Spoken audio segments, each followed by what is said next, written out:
good to have you back at Mr. Horror Global.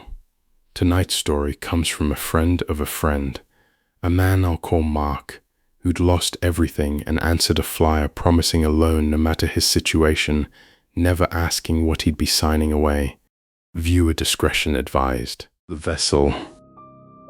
You ever notice how some people just quietly slip out of the world and nobody comes looking for them? No missing person posters, no frantic family. They were here and then they weren't, and the water closes over the spot like they were never there at all. This is a story about that, about the kind of person who can disappear without a ripple, and about the people who learn to count on exactly that. I sell cars for a living, and years ago, when I worked for a different dealership, we used to run these aggressive little flyers. One of the lines I'd put on them was something like, "We'll do everything in our power to get your financing approved, no matter your situation." You know who answers a flyer like that? People who can't get approved anywhere. People at the bottom. And you'd be surprised, they call in droves. Most of the time the financing never comes through and nothing happens. But every so often somebody on the other end of that phone is so desperate, so far gone, that they'll do anything, sign anything, believe anything. I think about that a lot now because of this story. I didn't hear it from the man it happened to. I heard it from a close friend of his, someone who was right in the middle of it by the end. I'll call the man Mark. About 6 or 7 years ago, Mark was in his early 40s. His life had come apart at the seams. He'd run a business, and it had failed badly enough that it took everything with it, including his marriage. He and his wife divorced. She kept their child, and they lived completely separate lives after that. Mark left the town he came from and moved out to the edge of a big city, chasing work.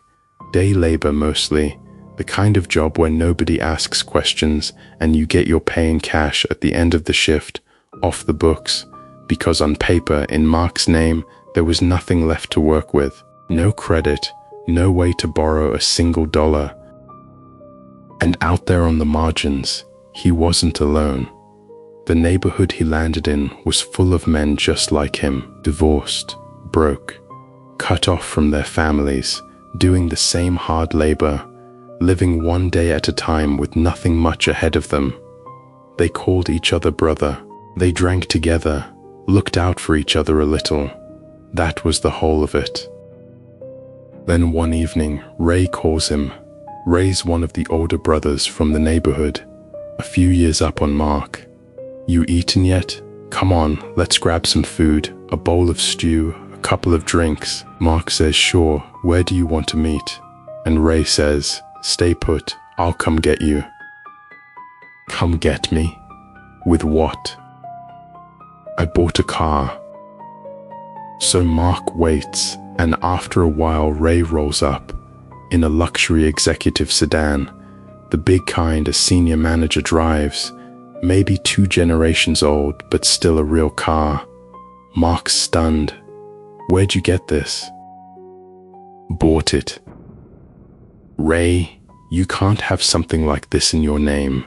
Neither of us can."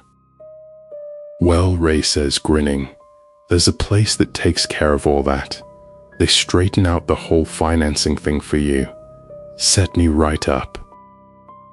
Over stew and a drink, Ray tells him the rest. He'd seen a flyer, same kind of thing I used to print basically, promising they'd get you approved no matter what. He called the number, half expecting nothing, and it worked. They worked with his exact situation, no judgment. And the kicker, the thing that made it sound safe, Ray swore it was government-backed. A foundation, a program for people who'd fallen on hard times. "It's the government helping us out, Mark. We just never knew it existed." Now Mark needed a car too. Out there, doing the work he was doing, a car would change his life. So he asks for the number. Ray gives it to him. "When'd you do all this?" "Couple months ago. Call them quick, before they fill up." Next morning, Mark calls. No answer. Hours later, a call back. He explains himself, that he's in a rough spot, that a friend got help and a car, that he needs one too. The man on the line, polite and businesslike, names the program, the Renewal Foundation. He asks Mark to text over a photo of his ID. Now I know how that sounds. Who sends a stranger a picture of their ID? But you have to understand the kind of desperation we're talking about. People do it. They do it all the time. Mark sent it without a second thought.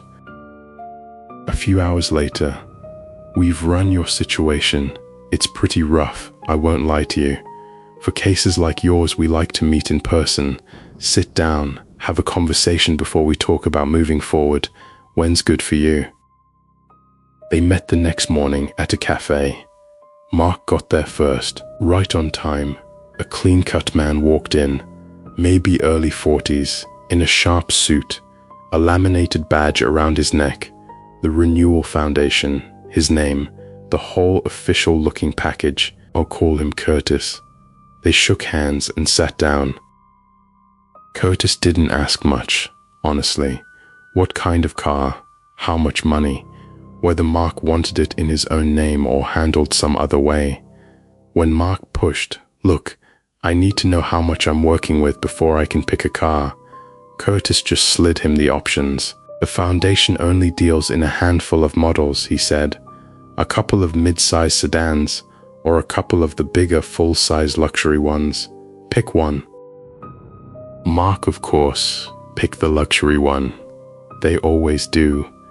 Every desperate man I ever sat across from wanted the most expensive car on the lot. Curtis didn't blink. He handed Mark a sheet listing a few simple documents to gather, the kind of paperwork you pick up from a government office in an afternoon. Get these together, fax them in, and we'll be in touch. Mark ran around, got it all, faxed it, called to confirm. 2 days later, "Good news, you passed our first review. Now, this is a government program, so it's a little strict, but you've cleared the first hurdle. Next step is a training course.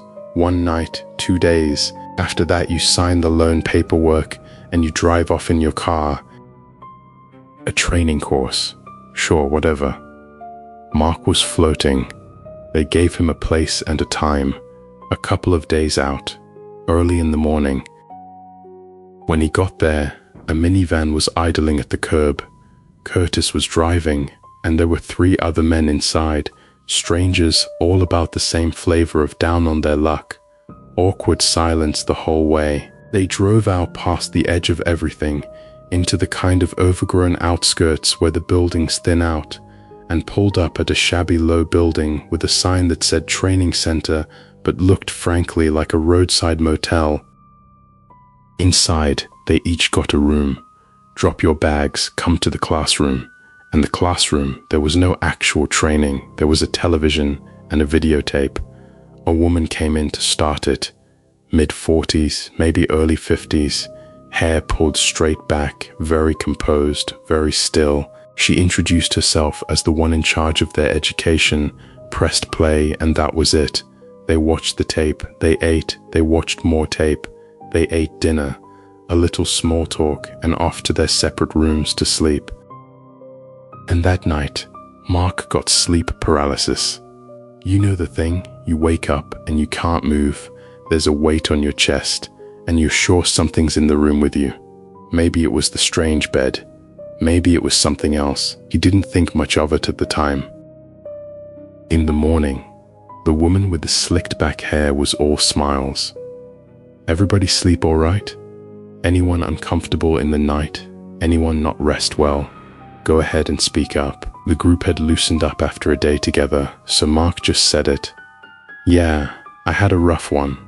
Sleep paralysis. She nodded, warm. New bed, probably. And the rest of you? Everyone comfortable?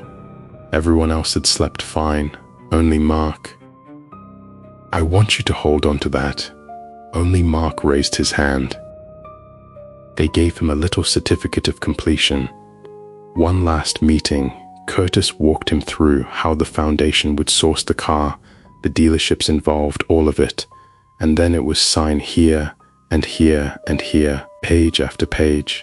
You know how it goes. You stop reading and you just sign. Then when it was done, Curtis stood up and said, "Come on out." And there it was, the luxury sedan, the same 2 generations back model Ray had shown off, sitting right there waiting for him. The loan came to about $10,000, and Mark stood there thinking, they actually did it. They actually came through. "The title will be mailed to the address you gave us," Curtis told him. "Drive it home.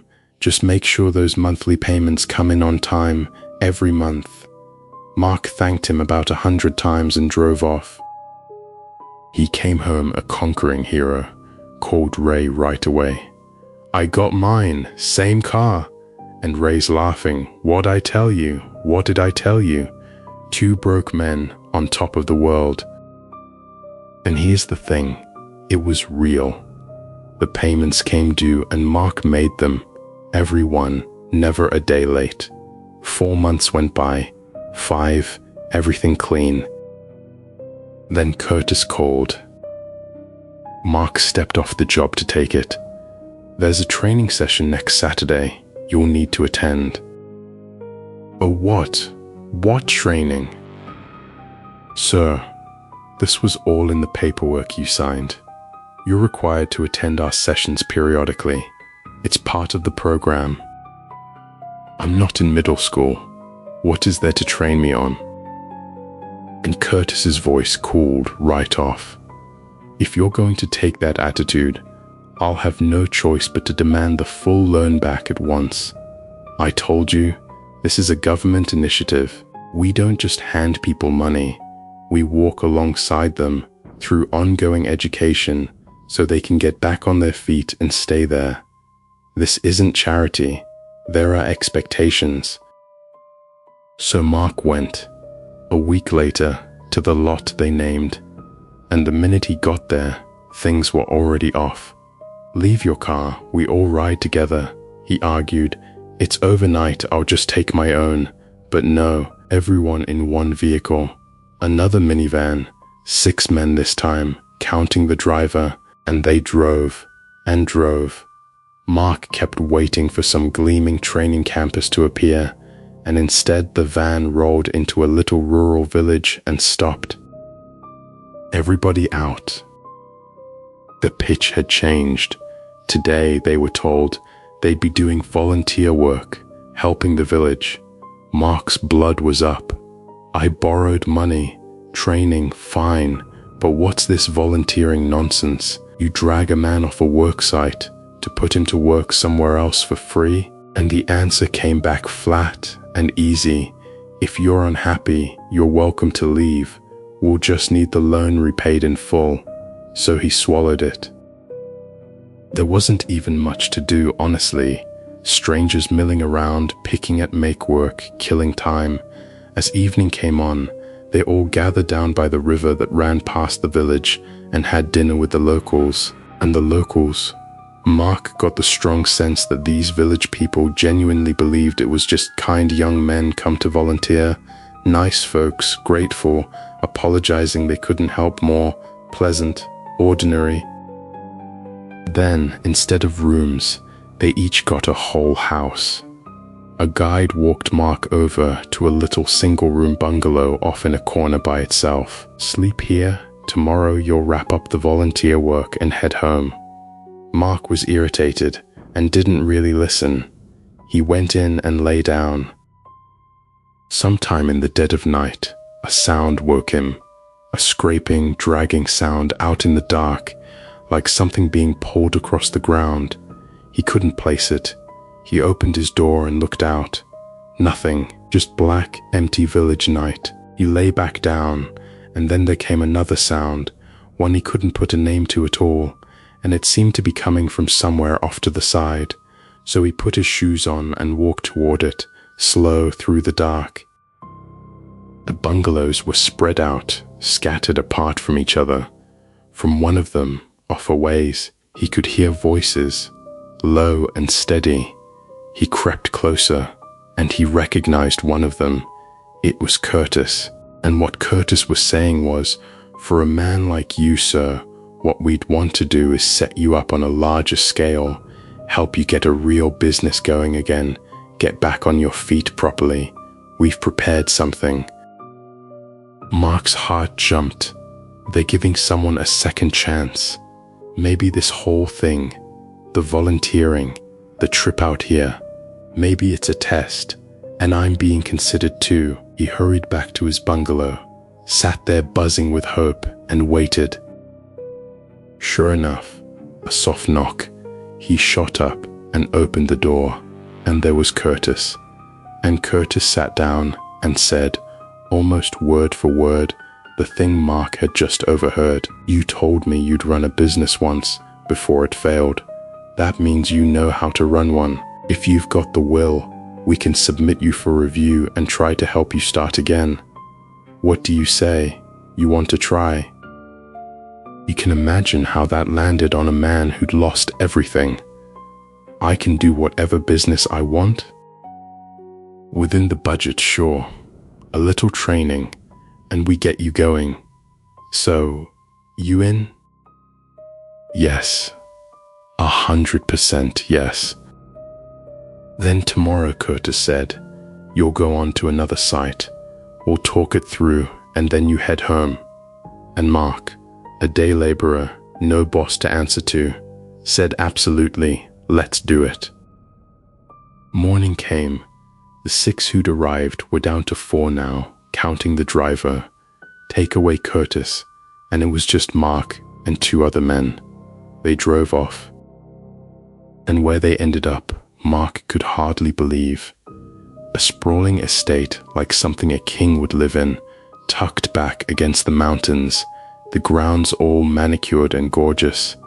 Now this, he thought, this is a real retreat. They pulled in and got out, and people came pouring out to greet the 2 of them, warm, beaming, almost embarrassingly happy to see them.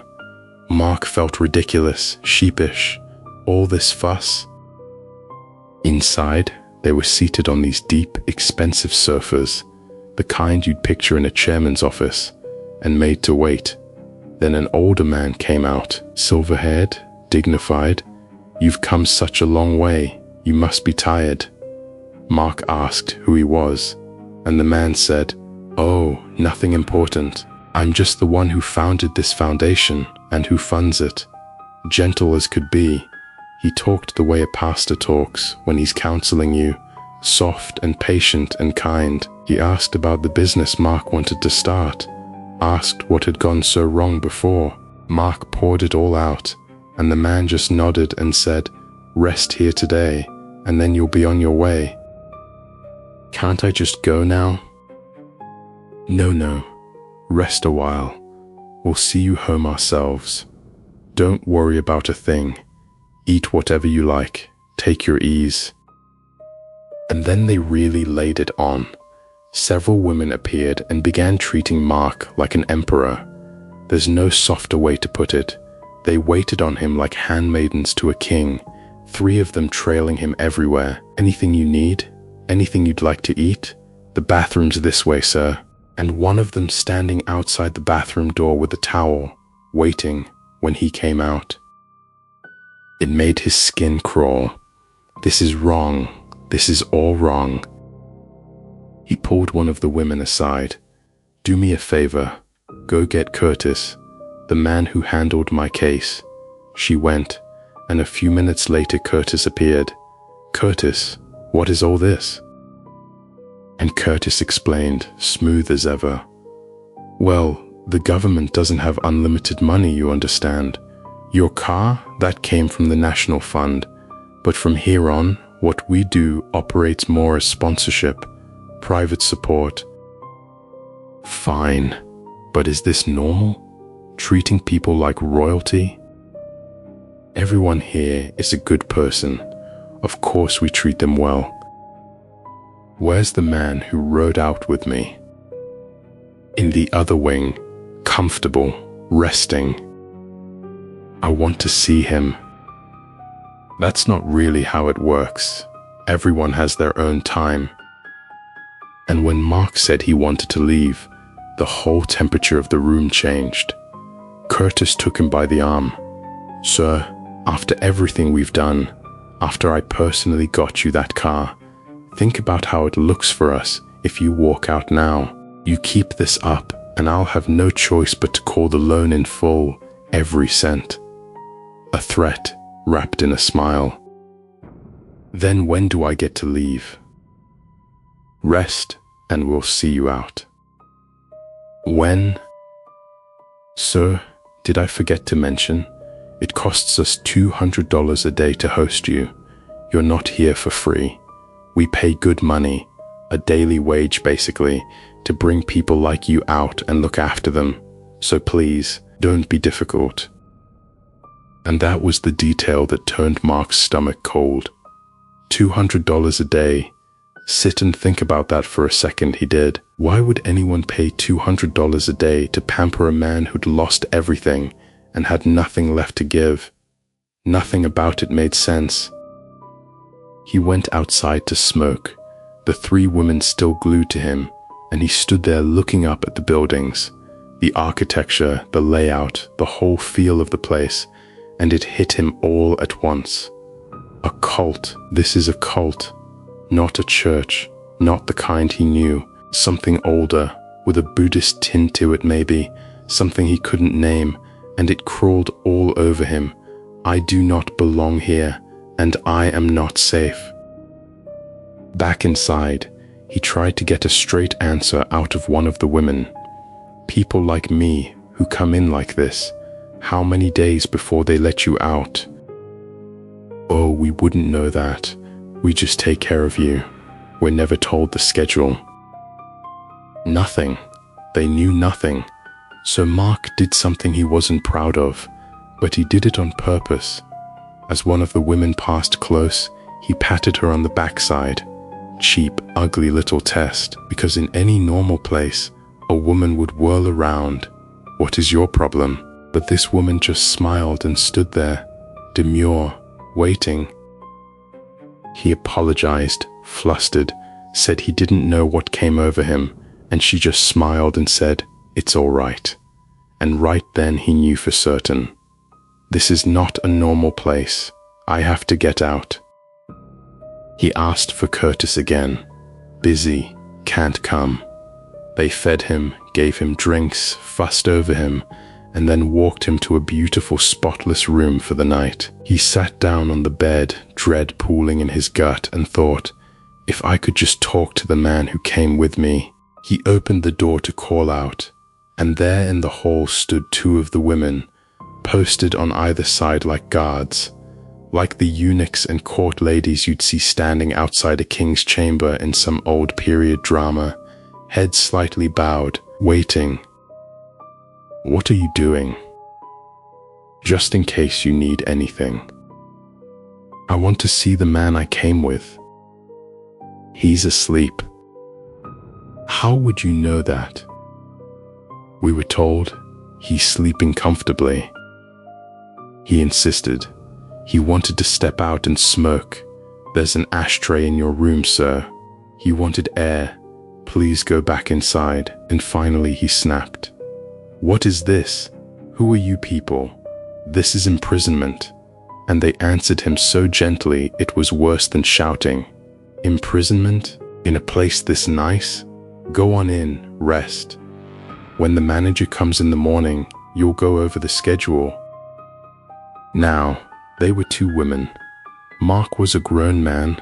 He could have shoved past them and walked out. But something had its hand on the back of his neck, some pressure he couldn't explain, and he couldn't make himself do it. He went back in, and he made a plan. Get through tonight, talk to Curtis at first light, and if that went nowhere, he'd break the window and run. He lay down, and there came a knock. A woman entered carrying a tray, and on the tray, a single teacup. "Have this before you sleep. New bed, hard to rest. This'll help you sleep deep." He told her to leave it. "I'll watch you drink it." She wasn't leaving until he did, so he drank it down, not hot, easy to swallow, and she took the cup and went. The second the door shut, he jammed his fingers down his throat and made himself sick, as quietly as he could, into the trash can, heaving it all back up, every drop of whatever they'd given him, trying not to make a sound. He lay there in the dark, sick and shaking, fighting with himself. Am I losing my mind? Am I imagining all of this? But no, there are people standing outside my locked door, and they just drugged my tea. This is not normal. Hold out till morning. And then, traitorously, his body started to drift, the exhaustion pulling him under. He wrestled it, half asleep, half awake, and that's when he heard it. Heels, hard heels on the floor, clicking closer from somewhere far down the hall. And for a reason he could never explain to me afterward, instead of lying still, Mark got up and folded himself into the little wardrobe beside the bed, pulled the door shut, and crouched there in the dark. The heel stopped right outside. His door eased open. The light snapped on, and a man's voice said, "What? Where is he?" Out in the hall the women went. "What? He didn't leave. He's not here. Where did he go? He never came out." Mark heard the man cross to the window and rattle it hard, testing it, and it didn't budge, and that's how Mark learned the window was sealed shut, never an option at all. Then the wardrobe door opened. Mark kept his eyes closed and breathed slow, playing dead asleep. The man shook him. Sir," and Mark startled like he was surfacing from a deep sleep. What is it? Sir, what are you doing in here?" And Mark just blinked at him, all confusion. Why am I in here? Where is this? Sir, why are you sleeping in the closet? I was on the bed, I fell asleep. How did I? That's so strange. The man guided him out, settled him back onto the bed, rest now, and left. And Mark lay there with the truth settling over him like cold water. A sealed room, a locked window. There's no way out of here. The bed wasn't a normal bed either. Not a soft mattress. Something hard, like a stone slab. He sat on the edge of it, lay back, sat up again, and the wrongness of the place had a smell to it, a filthiness. And as he sat there, he noticed the bed itself was strange. A bed's got an open space underneath, right? This one was boxed in completely, closed off all the way to the floor. Fancy beds, maybe they're built like this, he told himself. And with nothing else to do through that long night, because sleeping felt like dying, he started to fidget with it. He lifted the slab he was lying on, and underneath there was a panel. He worked at it, and he raised the lower section of that stone bed and looked into the space inside. And there, in the dark beneath him, was a white snake skin, a shed snake skin, pale and dry, and under that, packed across the entire base of that king-size bed, filling it edge to edge, human hair, a floor of human hair with shed snake skins laid out across the top of it. His whole body went cold. This isn't a cult that's just strange. Either this is a real cult or it's run by someone genuinely sick, and either way there is something deeply, deeply wrong here. He shut it fast, killed the little bedside lamp, and sat rigid in the dark. But the noise had carried. The door opened slow and a woman peeked in. He was sitting there on the edge of the bed. "You're not sleeping?" And he asked her, "Are you? Why are you all still awake? We manage on our own. Why aren't you asleep? Am I supposed to be asleep? I'm a grown man. Go do something else. Quit standing out there watching me like a guard." She pulled her head back without a word and shut the door. He went to the door, crouched down, pressed his ear to it, and listened. And here's what unnerved him most. Not a single voice. Nothing. People right outside, and total silence, as if they weren't even breathing. He cracked the door and stepped out. The two women were right there. Why are you out here? Bathroom. It's in your room. I'm restless. I can't sleep. Go back and sleep. Whether I sleep is my business. Don't block me. And he pushed out into the hall, and they each grabbed an arm. Go back inside, sir. Go to sleep. You need to listen to us. Why? Why do I need to listen to you? It's better for you if you do. He raised his voice, and instantly there were footsteps, heavy, several sets, and 5 men came up the hall. What's the problem?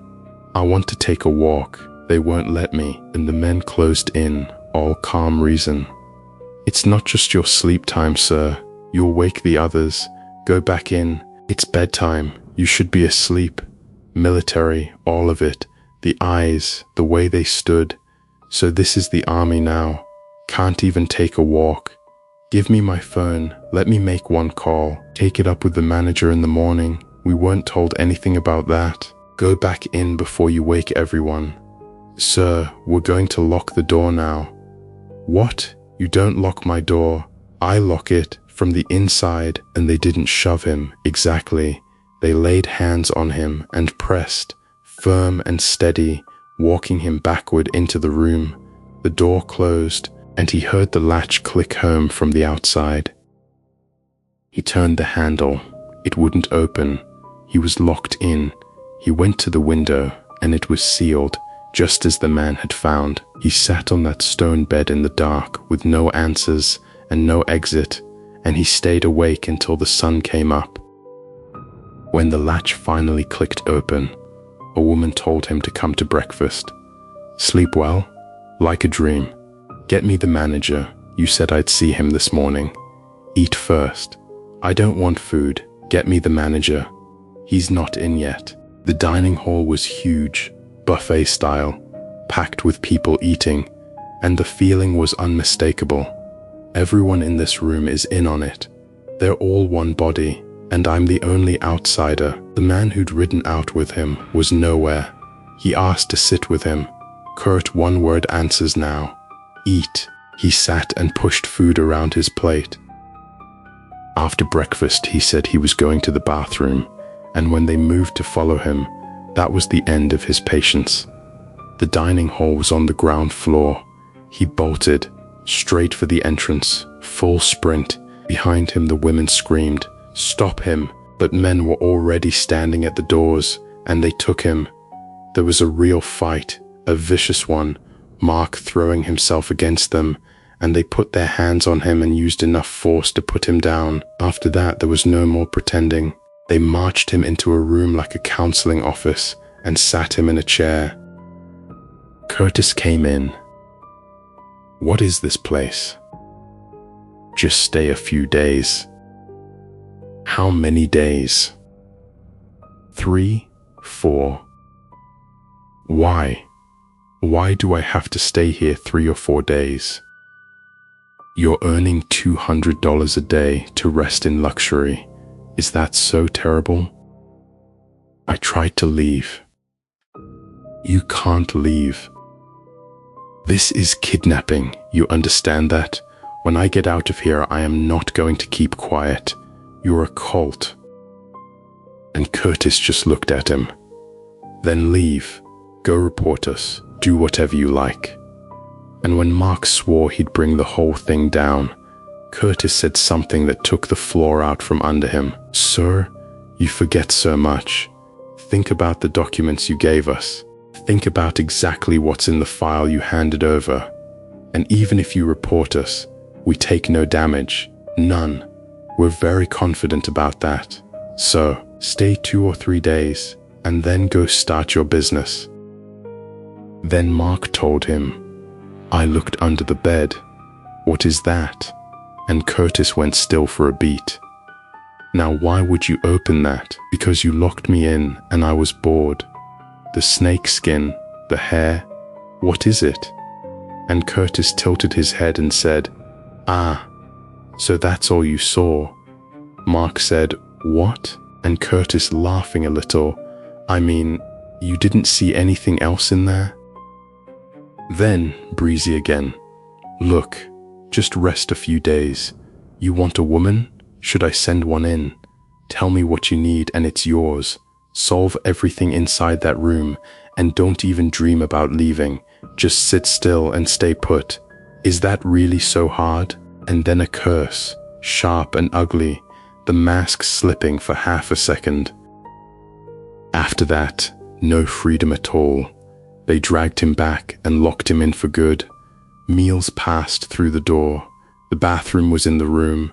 He was a thing in a box. He hadn't slept the night before, so when daylight came, his body finally gave out and he went under. And instead of rest, he had nightmares so vicious, he woke soaked through with sweat, the sun not yet down, and lying there in that sick afterglow, Curtis's words came back to him. That's all you saw. So he hauled the slab up again, and this time in the better light, he saw what the night had hidden. The hair, the snake skins, and among them, fingernails, dozens of them, and things that looked like fingers, rotted fingers. He hammered on the door. Why are you doing this? And when they answered, he changed his voice. Lonely, soft. Look, you won't let me out anyway, so send someone in. A man gets lonely in here all alone, trying any way he could to get that door to open. They told him to wait, and after a while it did open, and a woman he'd never seen stepped in. And Mark didn't waste the gap. He shoved her aside and ran. Down the corridor, no plan left, just the certainty that if he didn't get out now, he was finished. Down to the ground floor, and the strangest thing, no guards, none at all. He ran for the exit and the doors were glass and locked, and he kicked them and threw his whole body against them and they would not so much as crack. And then, unhurried, two men strolled up. Let's go upstairs. Let me out. Let me out. Let's go up. Huh. Haven't had one like you in a long time. Up you go. From now on there's no more of what you want. You stay put in that room. And they locked him in again, and this time no food came. He watched the sun rise and set through the sealed glass. About 4 days after he'd first walked in, the door opened, and they let him out. Curtis was waiting, and he tossed Mark a piece of bread the way you'd throw it to a stray dog. Eat, and Mark ate it. Bread, then milk. Ate it like an animal because he was starving. Well, you gave us a hard time. Go on, get out, start your business if you want. Work hard, figure out your own funding. Mark could barely believe it. You're really letting me go? I am, but when we call, you come. You come, you stay your 3 or 4 days. You go home, and if you don't pull this circus again, we'll put anything you want in that room. Honestly, I don't understand you. Why turn down a chance to live like a king? Mark played along, careful and smiling now, just trying to reach the door. Then make sure my 200 a day actually shows up. It will. And don't get any ideas about hiding or running. If we have to find you, sir, very painful things will happen. Then, almost wistful. Nothing but good memories here, right? Right? And he let Mark walk out without laying a finger on him. Mark stumbled out into the world numb, convinced he'd been about to die in there. The first thing he did was call Ray, the one who'd shown off that car, started all of it. The line was dead, and then it began to dawn on him how far this thing had spread, because Mark had passed the number to others too, all through the neighborhood, and they'd passed it on, a spreading web.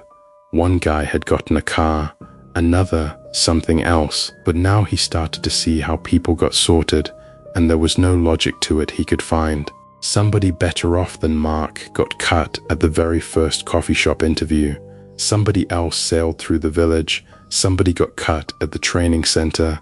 No pattern, no criteria anyone could name. But one of the other men, and Mark thought he was a little out there at first, told him, "I'm sorry, but I've always been sensitive to that kind of energy. And what you're describing, they're looking for a vessel, someone to absorb misfortune, bad luck, curses, evil energy. They pour it into a person so it doesn't touch the people they care about. Think about it, the way they waited on you hand and foot, and that first night of training when they asked who'd slept badly and you put your hand up. That's a filter.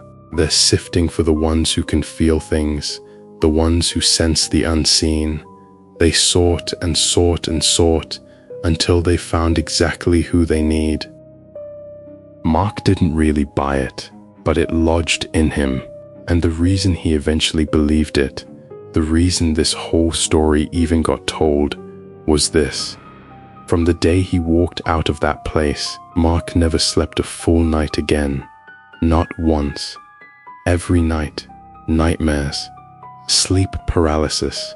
He withered, the weight fell off him, the dark circle sank halfway down his face. He was being hollowed out. A month or two later, Curtis called again. Come next week. And Mark, past pretending now, asked him straight, Am I a vessel? I looked into it. Tell me, am I going there to absorb your curses? What exactly are you people? And Curtis told him, We're seekers of the truth, and in seeking it, we find there are energies in this world that have to be removed. You take them into your body and hold them. You are a purifier. So long as you remain in that room, that place stays consecrated, a sanctuary, a holy site. That was why they needed him in it. Mark begged, Let me go. I want to stop, please. And on the other end of the line, Curtis just laughed and said, But you have to come. He told the friend, the one who told me all of this, everything. What do I do? And the friend said the obvious thing, report them. But Mark was too frightened to report them. He'd been compromised, threatened, and they had his documents and his confidence both. So the friend said, Then disappear. You've got no real job tying you down. Change your number, vanish, and check in with me and a couple of close people, that's it. Anything goes wrong, I report it for you. And Mark vanished. New number, gone from the city. For about 2 weeks it went fine. He'd call and say he was far away in some other province, finding work, living quiet as a mouse in a cheap rented room. This phone's not even in my name. They can't trace me. They're not the FBI. Just, if you can't reach me, report it. Once, that's all. On and on like that. And then, about 2 weeks in, the line went dead. Phone off. It stayed off. The friend, worried sick, drove out to the last place Mark had mentioned, somewhere deep in that province. He only had a rough idea of the neighborhood, the general area of the rented room. He walked it for hours, searching like a man searching for a missing person, and Mark was simply gone, evaporated, no trace. And Ray, the one who'd shown off that car at the very start, Ray was gone too, car and all, and of the others, the ones Mark had passed the number to, who'd passed it on down the line, a lot of them vanished in that same stretch. A lot of people, all at once. And it stopped feeling like it was only about vessels and curses. It felt like something else underneath. Because when the friend looked at everyone who'd disappeared, they had one thing in common: divorced, on bad terms with their families, cut off, alone, the kind of person who could vanish today, and the only people who'd notice were a handful of so-so friends who'd assume he'd just drifted off somewhere, like men like that do.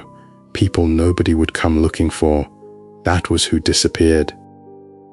The friend did go and tell the authorities, not a formal complaint exactly, but he laid it out, said this and this happened, please look into it. And here's the cruelest part of the whole thing. These were men who lived in the shadows already, no money in their own bank accounts, no phones in their own names, off the grid by habit, by necessity. So even if someone wanted to trace them, there was almost nothing to trace. The easy assumption was always that they just moved on and were living the same hidden way somewhere new. The system was built without anyone meaning to build it, to let exactly these men disappear. And the friend said something to me that I haven't been able to shake. He said, as insane as it sounds, if that place really was a cult, then the ones they sorted for spiritual use, they'd have found a way to turn into money too. And the ones pulled in for money from the start were turned straight into money directly the moment they walked in the door. A cult doesn't run only on its believers' donations. There's always something else on the back end, something darker paying the bills. I sat with that for a long time after I heard it, because the horror of it isn't the snake skins under the bed, or the hair, or the rotted fingers. It isn't even the curses or the consecrated room. The truly terrifying part is how carefully, how patiently they chose. They didn't grab people at random. They sifted and filtered and waited until they found the men the world had already let go of, the ones nobody would miss, nobody would mourn, nobody would even think to look for. And they were right about every single one of them.